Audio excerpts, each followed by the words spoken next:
souvent, l'entrepreneur ne suit qu'un seul indicateur. Et cet indicateur, c'est son chiffre d'affaires.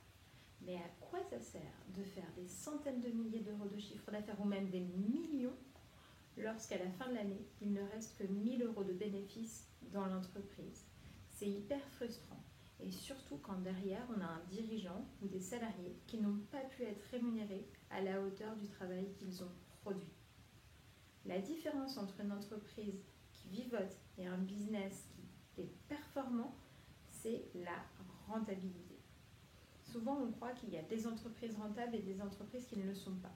En pratique, chaque entreprise doit avoir le potentiel pour être rentable et pour faire vivre décemment ses dirigeants à la hauteur du travail qu'ils vont fournir. Mais le problème, c'est que quand on est tout seul à la barre de son entreprise et qu'on manque de recul, des fois on fait des erreurs. La première erreur, c'est souvent de viser toutes les cibles de clients possibles et donc d'aller se fatiguer dans des déjeuners d'entrepreneurs ou dans des déjeuners auprès de gens qui ne sont pas notre cible principale. Même si on passe un bon moment, on va perdre du temps et perdre de l'argent, et pendant ce temps-là, on ne va pas être en train d'aller chercher ceux qui sont nos vrais clients. Et puis il y a un truc que je vois aussi assez fréquemment, c'est des gens qui me disent moi je fais 70% de marge. Et en fait, c'est pas vrai. Dès qu'on commence à regarder, on s'aperçoit qu'on est plutôt à 40 ou 50% de marge brute.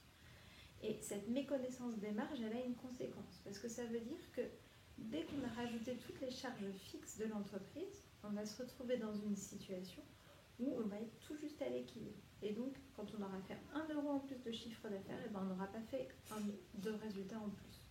Et du coup, chaque euro de chiffre d'affaires supplémentaire ne va pas contribuer à la performance et à la rentabilité de votre entreprise.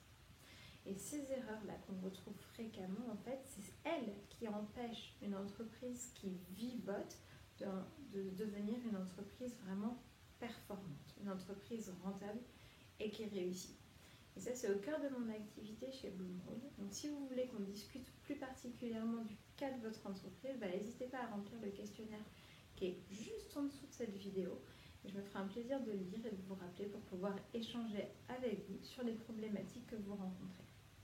Et puis aussi, n'oubliez pas de vous abonner à la chaîne Les Clés des entreprises rentables pour pouvoir avoir toujours plus de vidéos, plus d'inspiration et plus d'idées pour transformer votre entreprise en une entreprise très rentable.